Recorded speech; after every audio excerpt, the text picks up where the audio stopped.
দ্বিতীয় বিশ্বযুদ্ধের পর থেকে বিশ্ব অর্থনীতিতে একছত্র আধিপত্য বজায় রেখেছে মার্কিন ডলার। তেল কেনা থেকে শুরু করে আন্তর্জাতিক বাণিজ্য সবখানেই যেন ডলারের রাজত্ব। কিন্তু সাম্প্রতিক সময়ে পরিস্থিতি বদলাতে শুরু করেছে। রাশিয়া, চীন, ভারত এমনকি ব্রিক্স জোটগুলো এখন ডলারের বিকল্প খুঁজছে। কিন্তু কেন এই পরিবর্তন? আর বাংলাদেশের মতো উদীয়মান অর্থনীতির উপর এর দীর্ঘমেয়াদী প্রভাবই বা কী? আজ আমরা তথ্যায়নে এই গুরুত্বপূর্ণ বিষয়টি সহজভাবে বিশ্লেষণ করার চেষ্টা করব ইনশাআল্লাহ। ইউক্রেন যুদ্ধের পর রাশিয়াকে শায়েস্তা করতে যুক্তরাষ্ট্রের ডলারের বৈদেশিক লেনদেন ব্যবস্থা সুইফট থেকে তাদের নিষিদ্ধ করে। এটি দেখে অনেক দেশ ভয় পাচ্ছে যে ভবিষ্যতে রাজনৈতিক মতবিরোধ হলে তাদের সাথে একই কাজ হতে পারে। যুক্তরাষ্ট্রের কেন্দ্রীয় ব্যাংক যখন সুদের হার বাড়ায় তখন ডলারের মান বেড়ে যায়।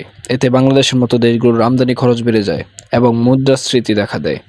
এই নির্ভরশীলতা কমাতে দেশগুলো নিজ নিজ মুদ্রায় ব্যবসা করতে চাইছে।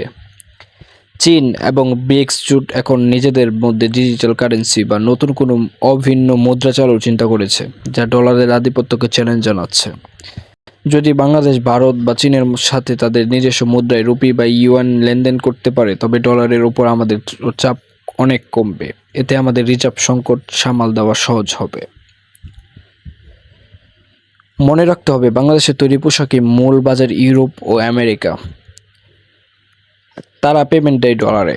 যদি ডলারের মান বিশ্ববাজারে কমে যায় তবে আমাদের রপ্তানি আয়ের হিসাবে গড়মিল হতে পারে।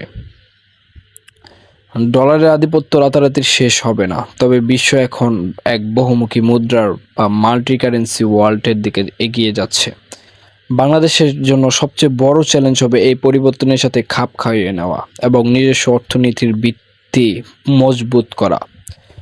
আপনি কি মনে করেন, ডলারের বদলে রুপিতে বা ইউএনে লেনদেন করা কি বাংলাদেশের জন্য সঠিক সিদ্ধান্ত হবে কিনা, বা অন্য কোনো লেনদেন হতে পারে? এটা ডলারের বিকল্প যে কোনো লেনদেনের সাথে বাংলাদেশের লেনদেন হলে কি এটা বাংলাদেশের জন্য ভালো হবে কিনা? আপনার মতামতটি অবশ্যই কমেন্টে জানাতে ভুলবেন না। দেখা হচ্ছে নতুন কোনো ভিডিওতে। ততক্ষণ পর্যন্ত নিজের খেয়াল রাখবেন, ভালো থাকবেন। আসসালামু আলাইকুম।